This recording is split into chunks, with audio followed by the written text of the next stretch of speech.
Hey everyone, welcome to our world, The Stories. Today we will learn a new story. The story name is The Bundle of Sticks. So let's start this story. Once upon a time, there was an old man who lived in a village with his three sons. Although his three sons were hard workers. They quarreled all the time. The old man tried to unite them but failed. एक बार की बात है, एक गांव में एक बूढ़ा व्यक्ति अपने तीन पुत्रों के साथ रहता था।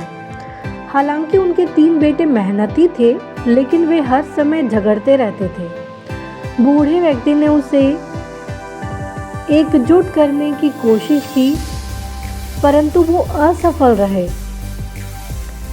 Months passed by and the old man became sick. He asked his sons to remain united, but they failed to listen to him. At that moment, the old man decided to teach them a lesson, to forget their differences and come together in unity. महीने बीत गए और बूढ़ा व्यक्ति जो था वो बीमार हो गया। उसने अपने बेटों को एकजुट करने के लिए, एकजुट रहने के लिए कहा, लेकिन वे उनकी बात नहीं माने। उसी समय बूढ़े ने उन्हें सबक सिखाने का फैसला किया। उनके मतभेदों को भूलकर एकता में रहने या एकता में एक साथ आने के लिए, ताकि वे अपने मतभेद, अपने डिफरेंसेस को भूल जाएं और एक साथ रहे। The old man summoned his sons, then proceeded to tell them, I will provide you with a bundle of sticks, separate each stick, and then break each into two. The one who finishes first will be rewarded more than the others. अब उनको कहा गया कि मैं तुम्हें लाठी का एक बंडल प्रदान करूँगा या छड़ी का एक बंडल दूंगा।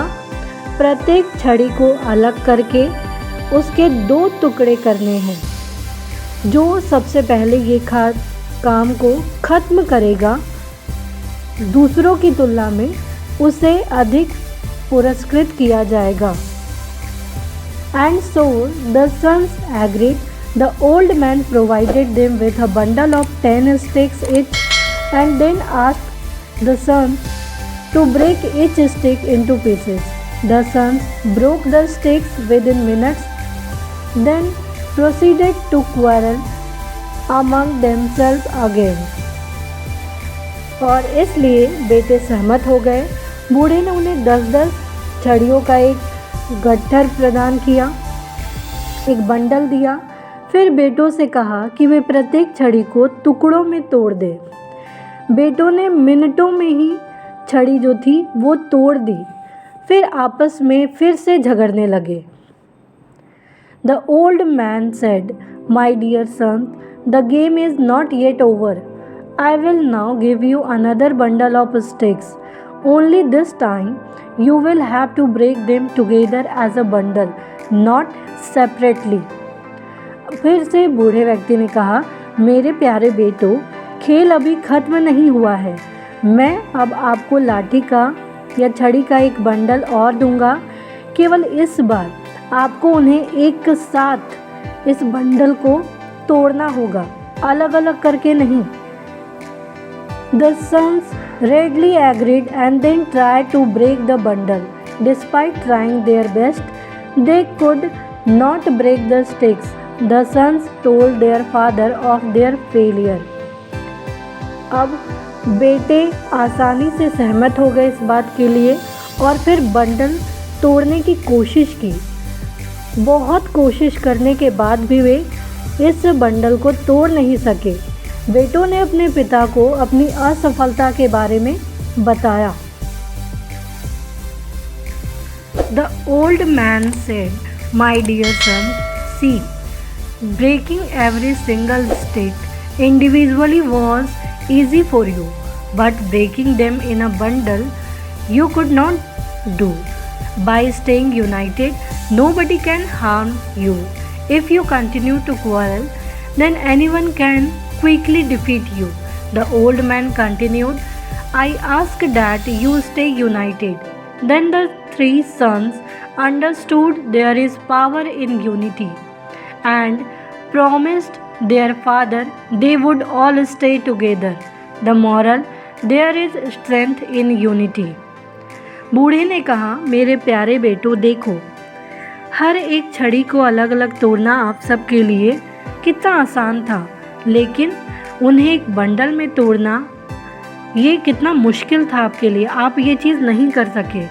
तो एकजुट रहने से कोई भी आपको नुकसान नहीं पहुंचा सकता है। अगर आप झगड़ा जारी रखते हैं तो कोई भी आपको जल्दी से हरा सकता है। बूढ़े ने आगे कहा, मैं चाहता हूँ कि आप एकजुट रहें।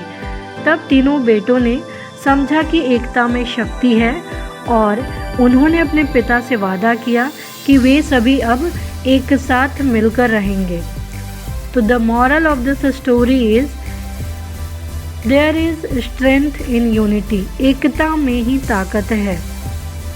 तो हमें भी अपने लाइफ में मिलजुल कर रहना चाहिए, जिससे कोई भी कार्य करने की शक्ति हमें प्रदान होती है, वो कार्य और आसानी से हो जाता है। और कोई भी एक परिवार होता है, उस परिवार में अगर लोग मिलजुल कर कार्य को करते हैं तो वो बहुत ही आसानी से हो जाता है और समय की भी बचत होती है और काम भी अच्छा होता है।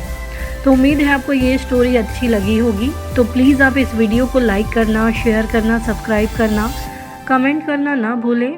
Thank you.